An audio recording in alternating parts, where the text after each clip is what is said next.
Junji Ito is a master of horror manga. Part of what makes his drawing style so unique is that his illustrations are both horrifying and yet intricately beautiful. Today, I'm going to take a look at what makes his art style so distinct by making a Junji Ito style self-portrait. I'm using Clip Studio Paint, and the first thing I want to talk about is my choice of brush. Admittedly, I tend to prefer something with pressure sensitivity when I'm drawing, but based on my reference images, I don't see that variation in line width that I tend to use, so I went with a marker tool with high stabilization. I'm starting in here on the final line art, and what I decided to do was go with kind of a basic overview of my line art and then go in and add those fine detail lines that Junji Ito's style is well known for after. Something that I also really want to focus on is, since I have light hair, I took a look at Kiri from Junji Ito's manga Uzumaki. She has light hair and it seems to be these really finely detailed lined sections, so that's what I'm going to try to do here.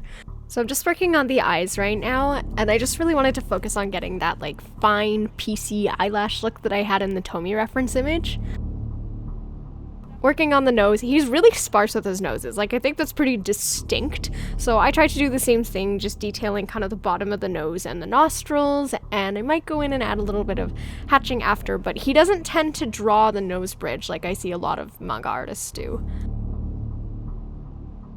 So I'm starting in on the hair, and what I decided to do first was draw kind of rough sections and then go back in and draw the line details. This was a bit of a struggle for me because admittedly with hair I tend to be very like loose and messy looking, but his hair is extremely neat and clean, so I tried to be as neat and clean as possible.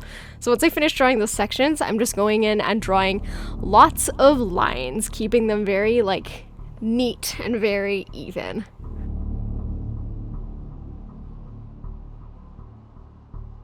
I also went in after and added a little bit of dark values between sections and then just a little bit in my hairline just to create that contrast. His illustrations are for manga, so most of the time they're black and white, and he does have kind of a high contrast thing going on, so I added a little bit of that. Afterwards I started in on my glasses. So I did kind of deviate from the source material here. I only ever see Junji Ito doing like wire frame glasses, but mine are a little bit thicker, so I decided to kind of do my own thing. So I'm just outlining some glasses and then going in and thickening them up and making them a thicker frame, and I did this all on a separate layer. That's why the rest of the image isn't visible right now. I just made it invisible, and then I highlighted the inside of the frames and went back to the lower layer and deleted it so I wouldn't have like my eyebrows and stuff overlapping everything. So starting on the clothes, again, I'm just doing a rough outline and then going back to do the detail lines.